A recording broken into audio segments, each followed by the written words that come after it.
Hello. Today we have with us Dan Levert, and the title of his presentation is The Quebec Bridge. Dan Levert is a construction lawyer and engineer with over 30 years experience. He's been involved with many of the largest construction projects in Canada, both on the heavy civil side as well as in the oil and gas and mining industries. Dan has extensive experience in the analysis, preparation, and negotiation of claims, large and small, and a proven track record in avoiding costly litigation and arbitration.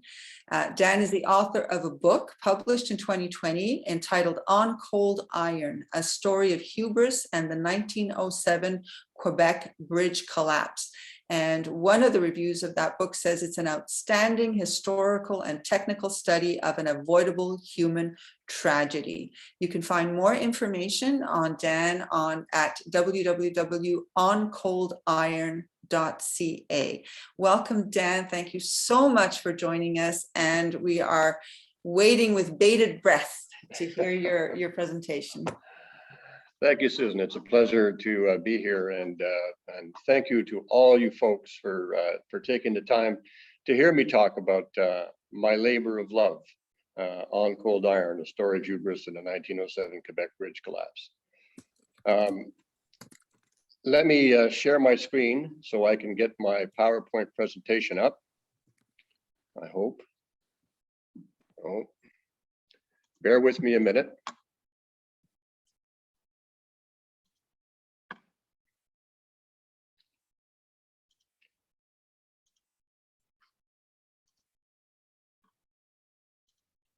There we go. Can everybody see that? Yes. You had a good teacher. I did. Thanks, Jim. In fact, my nonfiction book tells two stories. The one about the doomed Quebec Bridge, and also the story of the iron ring that is worn by Canadian engineers. You see, there's a myth that there's a physical link between the two. Does everybody recognize the iron rings? Anyone in the audience wearing one? Ah, there we go. Mr. Sharma is wearing one. So most people would be aware of it. They either are related to someone or have a close friend who is an engineer. The iron ring is worn by Canadian engineers on the small finger of the working hand. I'm left-handed. And the idea for the ring and the ceremony where it is obtained came from none other than the great English author, Rudyard Kipling. When I got my iron ring in 1978, I had heard the myth that the original rings were made from steel of the collapsed Quebec Bridge of 1907. And that because the bridge failure was the result of errors on the part of the engineers who designed it, the ring is a reminder that we are human and we can and will make mistakes. That story of the myth intrigued me. And so years later, I set out on a quest to discover the truth. The story of the ring begins in early 1922, when Herbert Haltain, a professor of mining engineering at the University of Toronto, gave a speech at the annual meeting of the Engineering Institute of Canada at the University Club here in Montreal. He told his audience that engineers were a tribe without a soul. He suggested that the 7 past presidents of the Engineering Institute who were present at the meeting should strike a committee and come up with an oath or a creed to bind young aspiring engineers together, something akin to the Hippocratic oath taken by doctors. Haltain had 2 brothers who were medical doctors, and he admired the oath that they had taken. So a committee was struck there and then, and the chair of the committee was the chief engineer of the CPR. But busy schedules prevented the committee from getting together. So late the following year, Haultain sent a letter to the chair. And he wondered in his letter, quote, if it would be possible to interest Kipling in this, close quote. The chair thought there was no one in the world better suited to the task. And so Haultain sent Rudyard Kipling a letter in England. And he ended his letter with this, quote, we engineers are a very important tribe within the community, but we are lacking in tribal spirit. Also, we are inarticulate. Can you help us? Close quote. In the fall of 1923, Rudyard Kipling was 57 years old and was, by all accounts, the most popular and prolific English writer in the world. He had won the Nobel Prize for Literature in 1907, the youngest recipient ever, and was a close personal friend of George V, King of England. Haultain was knocking on the door of the greatest English author alive. The man was a superstar. Kipling, renowned for his love of engineering, machines, and all things tribal, but most of all for his belief in one's duty to one's calling, as expressed in so many of his great works, was being asked to help develop an oath or creed for Canadian engineers. Now, Haultain's letter to Kipling was dated October 19th, 1923. It would have taken 7 to 10 days for the letter to arrive in England. Kipling's response was dated November 9th. When Haultain opened the package, he couldn't believe what the great man had done. Kipling had put together a package titled The Ritual of the Calling of an Engineer. It included the text and a description of the ceremony during which the young engineer would take an obligation and receive his or her ring. Kipling preferred the word obligation to the word oath or creed. He also provided a description of the iron ring and how it was to be worn. The renowned author's mind must have caught on fire. He had taken less than 2 weeks to come up with the entire package. Haultain and his chairman had chosen well indeed. The first iron ring ceremony took place in Montreal, again at the University Club, on April 25th, 1925, where members of the Past Presidents Committee took the obligation. The following week, 107 new engineering graduates from the University of Toronto were obligated in the U of T Senate. Here's a copy of the obligation. Engineers are encouraged to frame the obligation and hang it on their office wall, as I have always done. This is the only part of the ceremony that is public. The rest is, and I quote, neither for the public nor the press. So there is nothing in my book about the ceremony, just the history. After the ceremonies, Haultain sent a letter to Kipling, and he included 2 ring samples from the ones that had been used for the ceremonies. These are from the batch of the original rings that I found at the University of Toronto archives when I did my research. Haultain commented in his report to Kipling that perhaps the next batch of rings would be turned out with a better finish. You can see the ring has a rough finish. That's because it's been hammered all around. This was Kipling's reply to Haultain's remark regarding the finish of the rings. And I quote, "The rougher the ring, the better. It is not half so rough as the life ahead of most of the boys. It is rough as the mind of the young man. It is not smoothed off at the edges any more than the character of the young. It is hand hammered all around, and the young have all their hammerings coming to them. I would not depart by a shade from the make and nature of the original ring." And so it was. My ring used to be rough, like me, but it is no longer. Although the rings were originally made of iron, today they are made of stainless steel, so they don't stain the finger.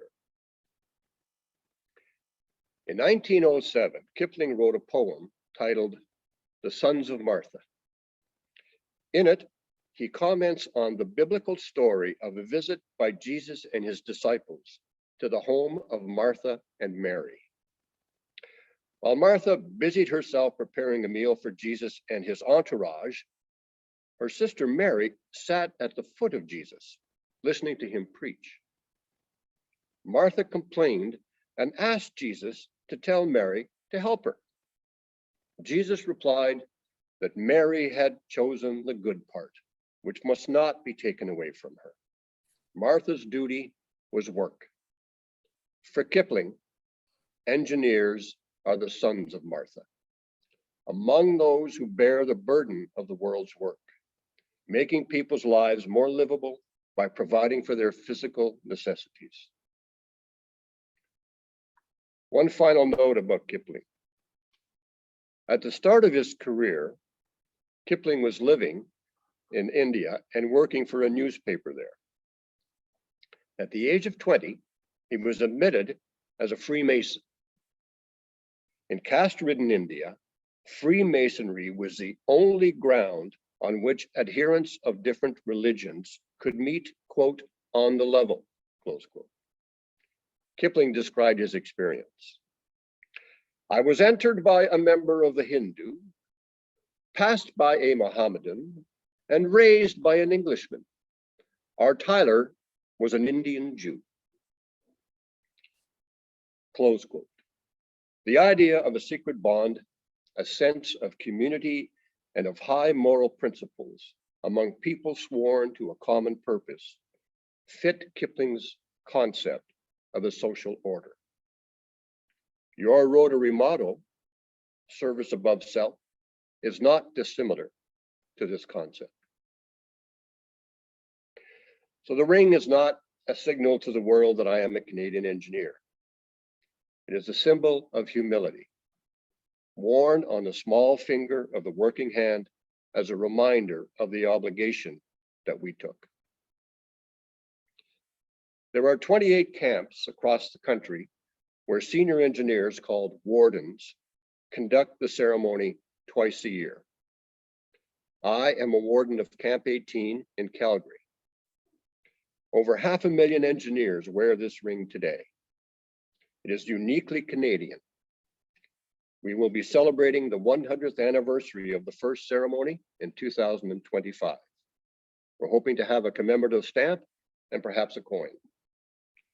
And of course, your Rotary Club of Westmount will be celebrating its 100th anniversary 5 years later in 2030, and I congratulate you for that.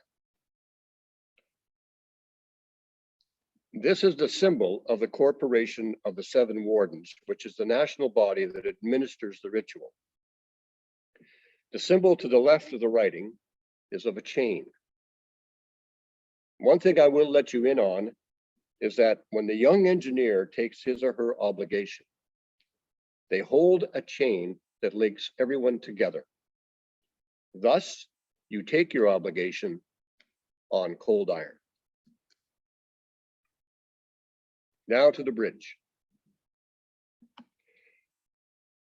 The first Quebec bridge was a private venture financed with federal money. The bridge was to be designed and built by an American company from Phoenixville, Pennsylvania. The owner of the project, the Quebec Bridge Company, hired Theodore Cooper, a seasoned, well-known consulting engineer from New York City, to supervise the design and construction of the bridge. When the Canadian federal government took steps to hire its own consultant to oversee the project, since they were financing it, Cooper threatened to resign. He wrote a letter, and in it he said, "This would put me in the position of a subordinate, which I cannot accept." In the same letter he wrote, "My chief interest in this work is to obtain a work which I feel will crown my professional career of over 40 years, close quote.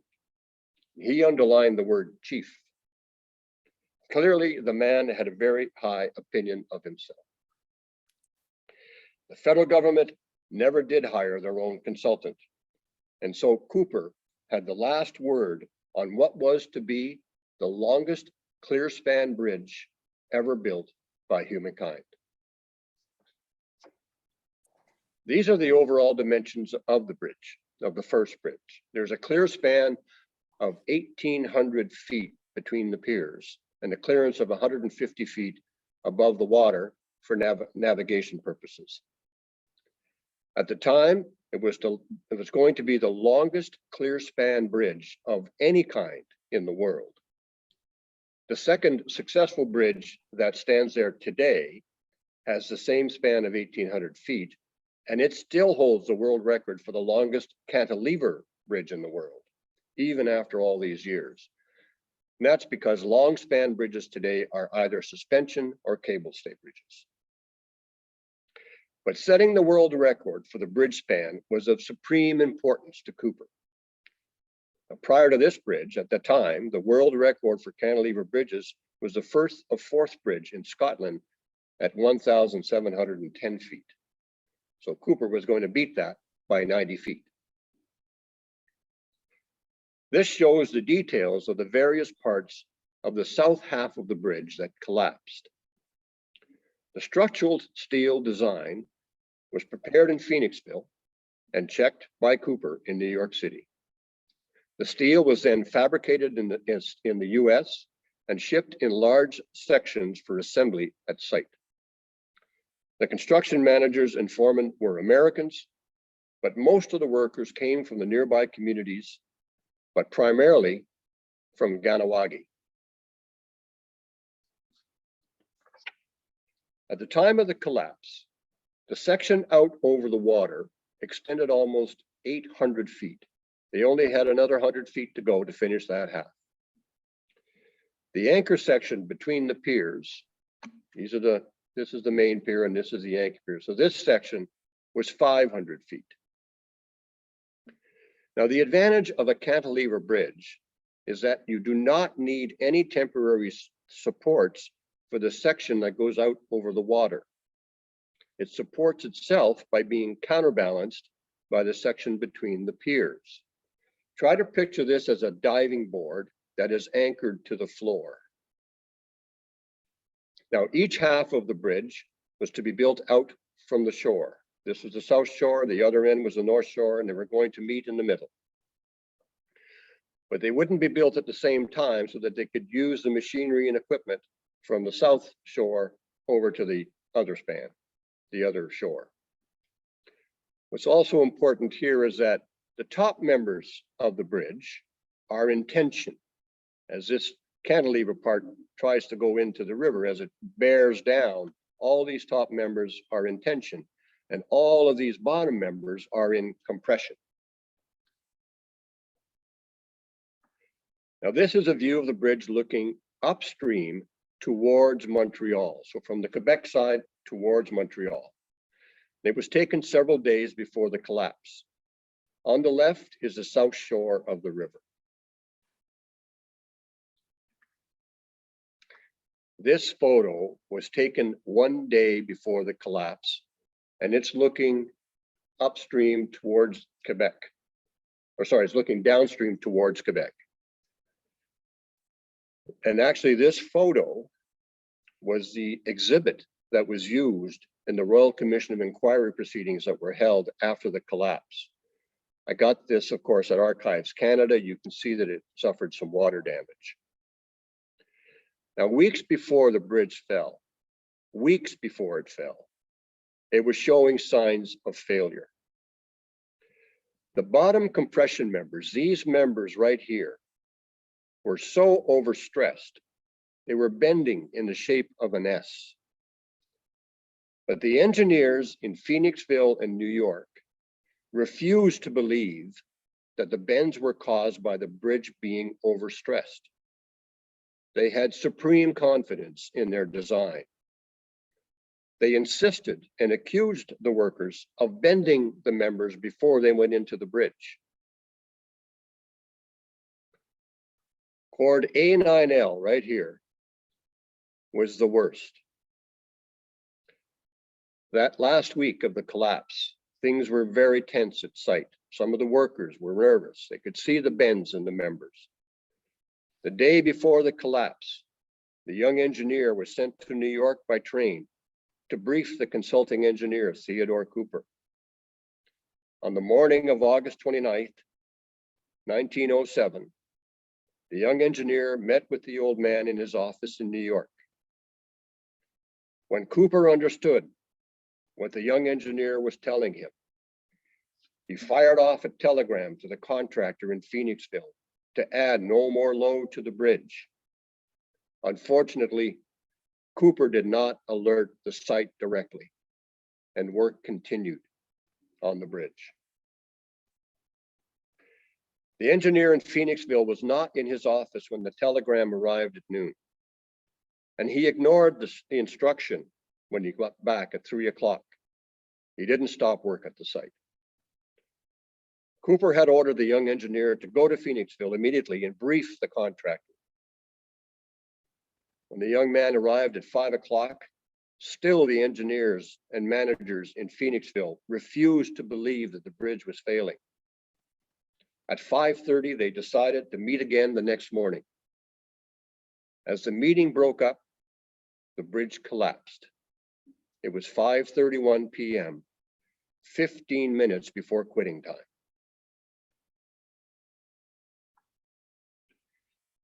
It took 15 seconds for the bridge to collapse.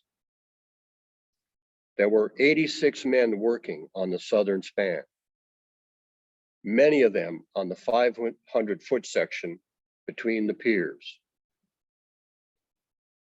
The cantilever portion of the bridge that was 800 feet out over the water disappeared into the St. Lawrence, and it sits at the bottom, 200 feet down, where it remains to this day. This photo was taken from the pier looking towards the shore.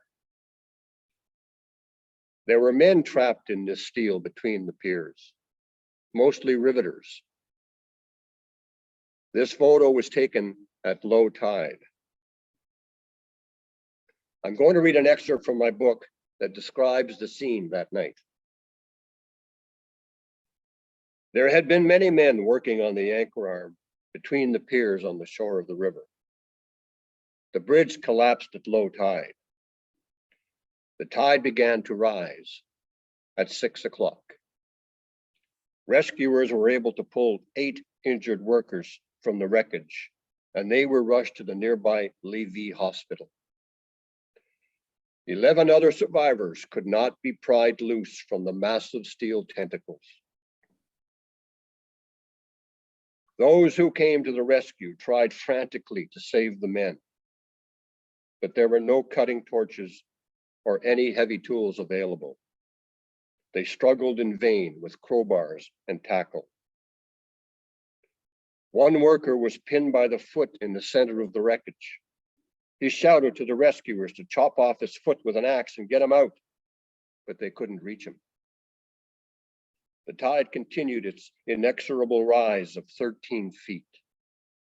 From the time the sun set until the moon rose at 10 o'clock, the rescuers were aided only by the light of a few lanterns and bonfires that had been lit along the cliff. A crowd had gathered at the top of the steep riverbank 150 feet above. Among them, relatives and friends of the trapped workers. The horrifying scene below would be with them forever. Most of all, the cries for help. Some of the men pleaded to be put out of their misery. The enormity of the catastrophe silenced those watching.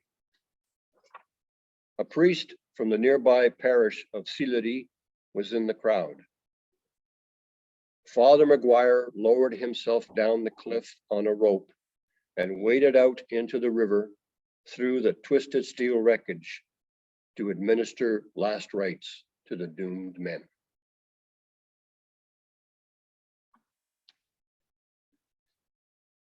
There were 75 men that died when the bridge collapsed, and one other man died 2 weeks later from his injuries. This is the butcher's list. 33 Ganawagi workers were killed. They left behind 24 widows and 52 orphans. Thankfully, the children were allowed to remain on the reserve and were never sent to residential schools as the parish priests had wanted them to do. There was a coroner's inquest to determine the cause of death of the workers and determine whether there was any criminal culpability. There was also a Royal Commission of Inquiry into the cause of the collapse. The coroner's jury had intended to wait for the results of the Commission of Inquiry prior to arriving at its decision. But politics intervened, and they hastily concluded that every precaution had been taken to build the bridge safely.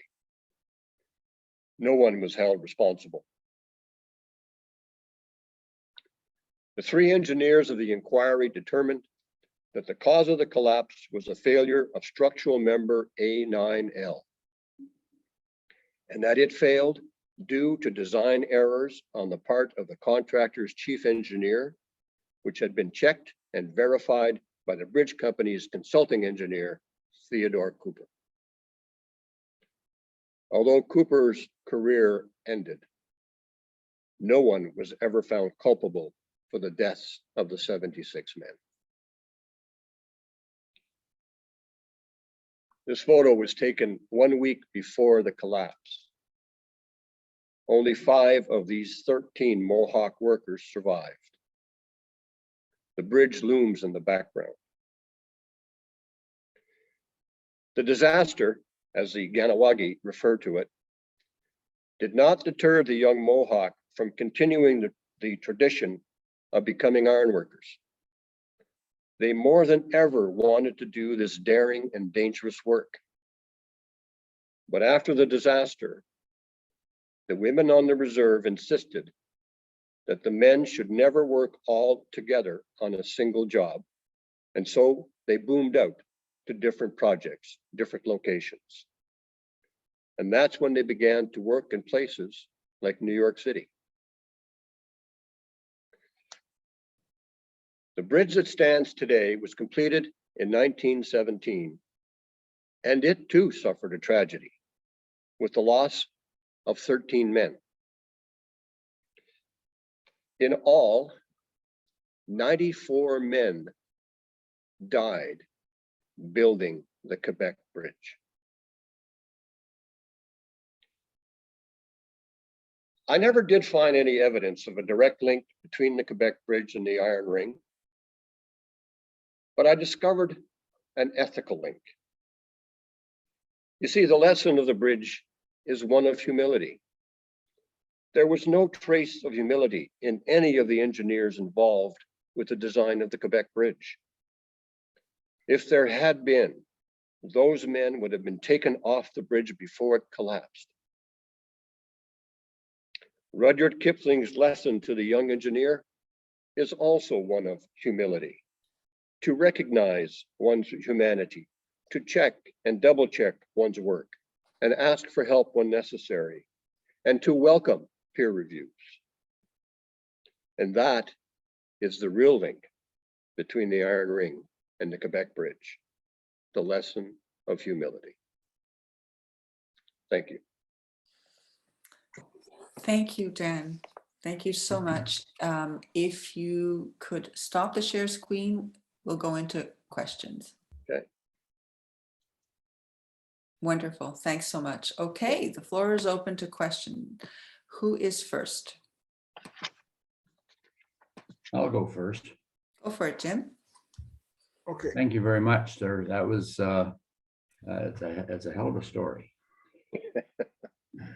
My question would be, that same bridge is there today. So it's what is it, 98 years old, something like that. How long should this last? What shape is it in today? Good question, Jim. There's been a campaign for many years now to repaint the bridge. It's deteriorated quite a bit. It's still in use. It still has train and vehicular traffic on it. But it's in dire need of a paint job, which is a very, very substantial piece of work because you have to essentially sandblast all of the old paint off and then repaint it. And the cost is in the range of $400 to $500 million. And there's been a fight with the CN and the federal government for years, and as to who's responsible for it. And so it's ongoing. Some patching has been done, but it really is in need of a thorough cleaning and painting. Does that affect it structurally? Like, will it rust more or? Yes, I mean, the second bridge was built with twice as much steel. So you can imagine that they were not taking any chances on the second bridge. The design of compression members back then was an inexact science.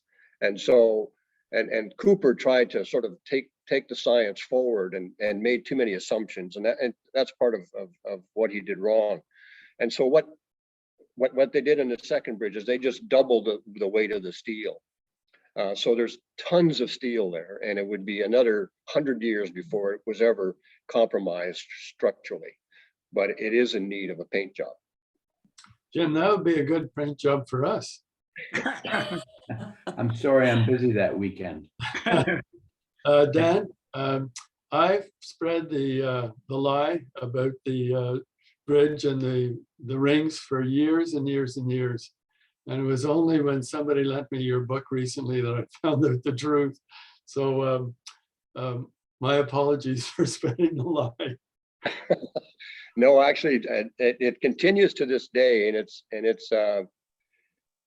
you know, I really did set out to find the document that sort of enshrined the order for the steel for the Quebec Bridge to make up these rings in the labs at the U of T, and I never did find it. I never did find that communication. And what I did find was Haltane was in charge of supplying rings to the camps for many years, and so he got the rings made from steel tubing that he bought from a tubing supplier, and they just cut them. And interestingly enough, Haltane was he was a big promoter of helping the veterans from World War I get rehabilitated into society. And it was the veterans at the Christie Street Hospital in Toronto who actually made the rings from the steel tubing. Interesting. Wow.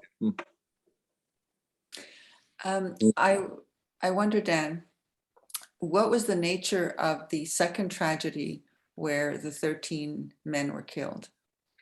Well, you remember that sort of center section of the bridge that was in the last slide. In the first bridge, they built all of it. They were building all of it, the cantilever part and that middle section as well, from the bridge itself. But in the second bridge, what they did is they built that middle section off-site. So they built out the two cantilevers, and then they left a 500-foot section in the middle, and that was built away. And then they floated it into place when it came time to finish the bridge, and then hoisted it up with big jacks into place. And as they were hoisting it in 1915, a casting broke and one corner came free, and the entire span collapsed into the St. Lawrence. And it's down there 200 feet sitting next to the old cantilever from the first bridge. Wow. And in that operation, 13 men were killed. Wow. God. It's sobering. Does anyone have any other questions? I have a question. Dan, I think when I got my iron ring at McGill in '68, they told me it's made of pewter and not of stainless steel. I don't know. Pewter. No, I don't remember that they were ever made of pewter. There was a lot of, I think even the U of T today still has a lot of iron in their rings. So you may have some, if it's a dark ring, it's probably has more iron than any of these stainless steel rings. But no, today they're pretty well all stainless steel. You know, I'm a good fan of Rudyard Kipling. He wrote a very good book, The Man Who Would Be King. Yes. Very good picture, you know, and I know the place where he worked in Jaipur as a editor of the Northern Star newspaper, you know. Yes, right. They have still preserved that area, you know. Yeah. It's interesting because when I wrote the book, my first draft of the book had the longest, a long chapter on Kipling. I found the man absolutely fascinating. And so I thought, you know what, we should learn something about Kipling. And so I wrote this huge chapter. And my editor read it and she said, you know what, it's a great book, but this one chapter has got to go. It detracts from the main story. She says it's another book entirely. She said, all we want to know is why was Kipling the perfect guy to come up with the idea of the ceremony and the ring? And so that's what I did. I just whittled it down into what it is today. But he is a fascinating man. He was a fascinating man. You know, I also designed one suspension bridge over the Ganges in India when I was a young engineer. And later I trained in aerodynamics, but I still love structural engineering. You know. Good for you. Congratulations. Is it still standing? I'm still teaching, but supply chain management. We've got Jim F., who has another question. More of a comment, actually. My understanding is that the ring is also now used in the United States. Has been supposedly since 1970. They basically copied the idea of the Canadian ring and have been doing it for the last 50 years. Well, that's another sort of interesting aspect of this. Initially, Rudyard Kipling's suggestion to the 7 past presidents was that this should be throughout the United Kingdom.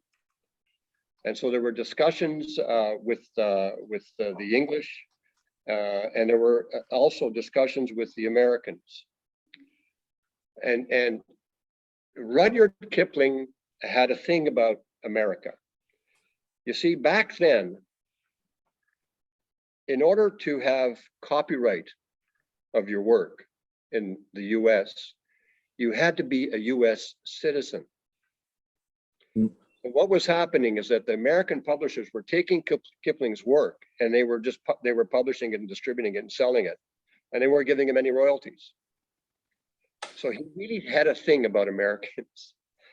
And so he warned the 7 past presidents, the corporation, whatever you do, don't give this to the Americans, because if you do, they'll change it.